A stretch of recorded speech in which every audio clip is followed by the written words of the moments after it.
Okay, so buckle up. I've got a lot to say on this subject, and I'm going to try to get through it as quickly as I can, and I'm going to use some video examples. I have some footage from the FTC press conference, which is actually kind of disturbing, but this is not just something that's going to affect specific content creators. This whole issue with COPPA and the FTC and YouTube, it's not going to affect just specific content creators, people who do gaming, people who do animation, whatever. It's going to affect everyone across the board because it's too broad of a spectrum. And it's been done that way deliberately. Now, here's what happened, and here's what you need to know. Basically, YouTube got itself into trouble. It got itself in trouble with COPPA because it's been collecting data on minors. By definition, according to COPPA, anyone under the age of 13 is a minor. Now, here's what COPPA's own definition is boiled down, and I'm going to quote this right from their website. I'm going to read this off for you. It says, COPPA imposes certain requirements on operators of websites or online services directed to children under 13 years of age and on operators of other websites or online services that have actual knowledge that they are collecting personal information online from a child under 13 years of age. So what happened? YouTube was fined $170 million. And to get out of any more fines, they cut a shady deal with the FTC, putting even more restrictions on content creators, something that YouTube has become pretty much famous for ever since being bought out by Google, and that is choking the life out of the content creators. So here's the chain of events as they go down. Some advocacy group or another complains to COPPA. COPPA put it on the FTC to clean it up. FTC put it on YouTube, and YouTube put it on us. Basically, shit flows downhill, bottom line. So now it's up to us to basically be parents to any child who may or may not be watching any channel on any YouTube page. All right. The claim basically is that you can't collect data on minors without parental consent, right? But since the parents allow their kids to surf YouTube completely unsupervised, or they just don't care, which is probably the case, they've kind of already given their consent, haven't they? But not according to the government. Now, we, as content creators, and that's a quote from YouTube, they call us content creators, are expected to police our own channels for these parents or face the possibility of massive fines, up to and over $42,000 per violation. That's every video. If they say, if you have 1,000 videos and they say every video is in violation, that's $1,042,000 fines. Up to $42,000, depending upon how they evaluate it after you've been in court for 2 freaking years. And the thing is, it's not the content creators that have been collecting data. It's YouTube. We can't collect data. We can't collect data on anyone. This is just YouTube. This is their mess, and now we have to clean it up because of the deal that they made with the FTC. They're asking us to now designate if our videos are intended for children or not, and I'll put that blurb up here. If we say yes, no revenue, no comments, no sharing videos, no bell icon, no nothing. If we say no, and they somehow determine that we do have child-oriented videos when they do their sweeps, which could start anytime after January 1st, then we can get slapped with these heavy fines by the FTC, and the FTC is loving this. I saw a press conference, like I had said at the beginning of the video, where they detailed this, and the FTC, the representative literally says it's fish in a barrel, with YouTube being the barrel and the content creators being the fish. This is not an exaggeration. I'm going to play the clips here for you in a second. This is how the FTC views this. The representative from the Federal Trade Commission, that's what FTC stands for, is very smug about it. Very proud of how they're going to sweep through and punish people and make examples out of them. Government agencies love slapping people with big fines. They feel that somehow it proves they're doing their jobs. And here we go. Watch these video clips. Strong penalties in future cases against content creators and channel owners as well, particularly when we would have a situation where the channel owner was specifically asked, are you child directed? And the channel owner said no. Not only can we sue Google and YouTube for compliance with COPPA, but also individual channel owners and content creators. So the analogy that I think of imperfect is the expression about shooting fish in a barrel. And YouTube is the barrel, and the content creators are the fish. And so it's a place where this content is centralized, and essentially it's easy for us to find. People often speak of YouTube as being sort of sui generis. It's the only one of its kind. It's the biggest, and it's the baddest, and I think that that's probably not right. If you think more broadly about platforms, could it include over-the-top television? I mean, YouTube's there.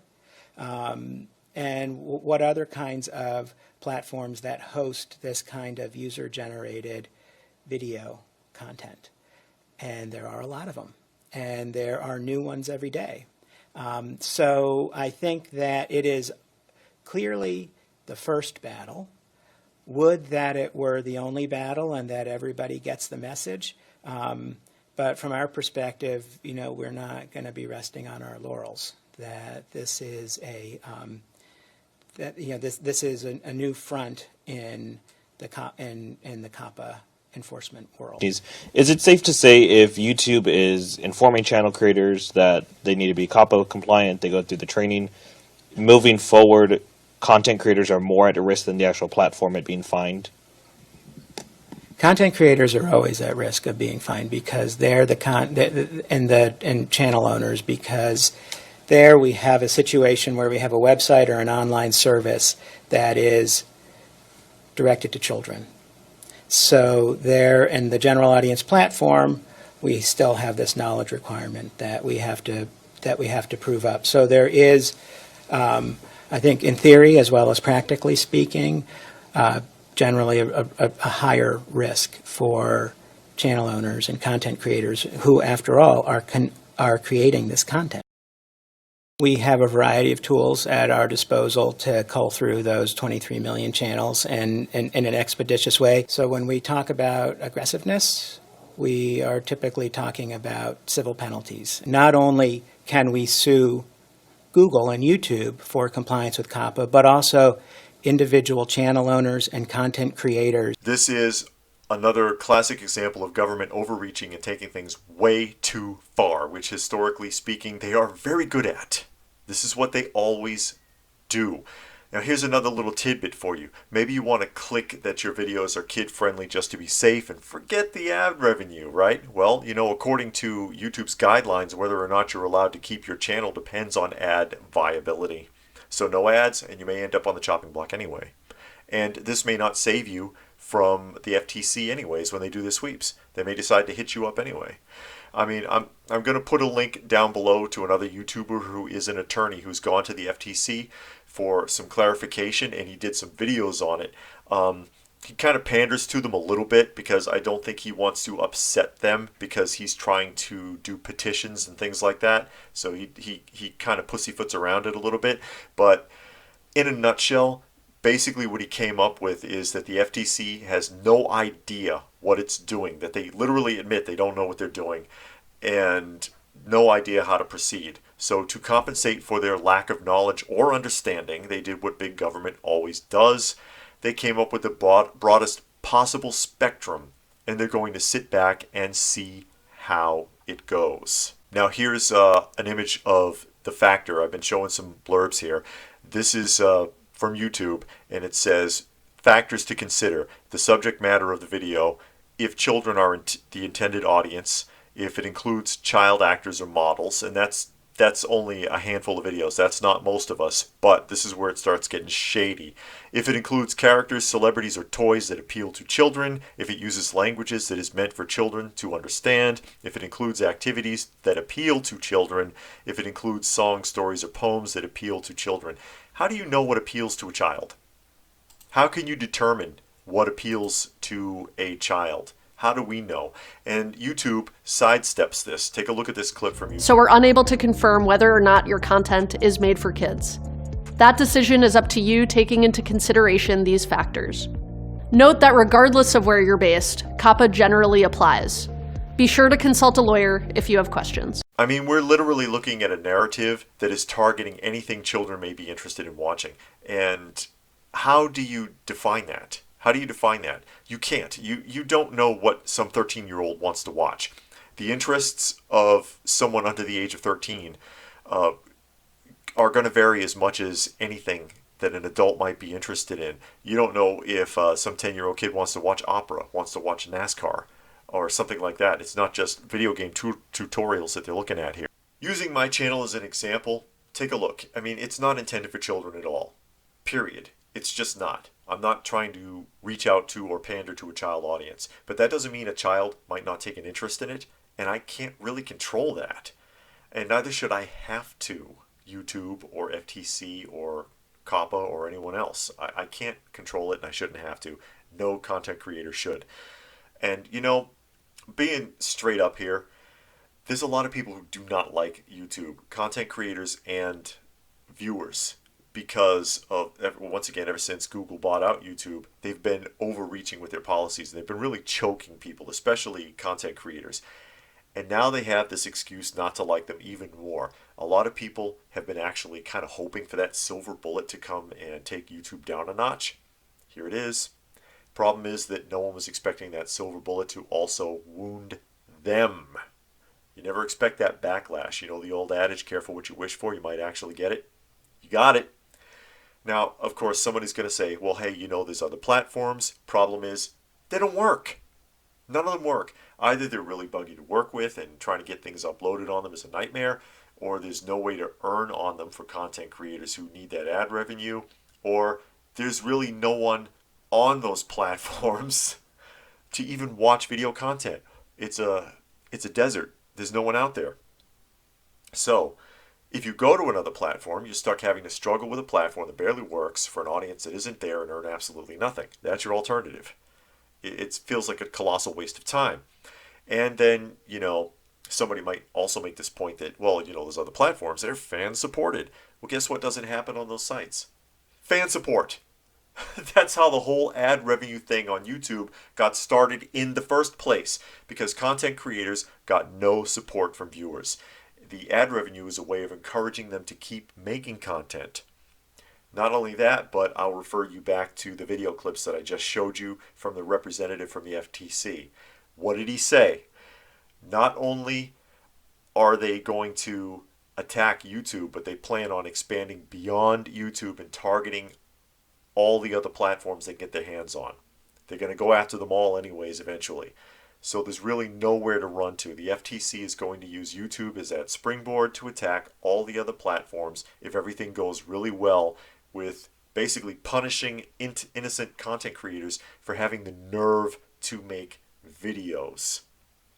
That's what it boils down to. This is a far-reaching, overreaching, freaking nightmare if it doesn't get cleared up. Again, I'll invite you to go to that link where that one guy, the attorney, is doing videos where he's gone to the FTC and done interviews with them. And there's petitions. Go ahead and sign some of those petitions. I am not one for politicians really giving a crap about anything that people say. In my experience, they don't give a damn. If they made up their mind, that's it. They don't care. Take a look at what happened in the 50s with the whole communist thing that was going on. What was it, the McCarthy hearings, where they pursued celebrities of all kinds, musicians and writers and actors, because they were suspected of being in the Communist Party, and the majority of them, of course, were not, but it completely destroyed their careers. And that's just one example. Another one that I've used, of course, is the steroids in the 80s. There's always going to be something. Just because government has gotten bigger or changed or whatever doesn't mean they aren't going to follow the same patterns. But go ahead and voice your complaints anyway to the FTC, to your local congressman or whatever. Maybe it'll help, maybe not. Doesn't hurt to try. I hope that answered some of your questions. I know it looks really ugly. For all intents and purposes, I don't intend on going anywhere. I intend on continuing to put videos out. I'm going to try not to let it discourage me, and I'm going to keep putting out videos. Hopefully they don't try to make an example out of me, and hopefully they don't attack you. But time will tell. We'll see what happens. Deadline is January 1st. It's coming up real quick. So Any thoughts? Go ahead and post it in the comment section down below. Let me know what you think. Please do like, share, and subscribe. Like, share, and subscribe while you can, because you're probably not going to be able to if I ever have to click the no it's not for children or yes it is for children box just to be safe, even though they could end up sticking it to me anyways. What can I say, folks? Hang in there. I'm trying to myself.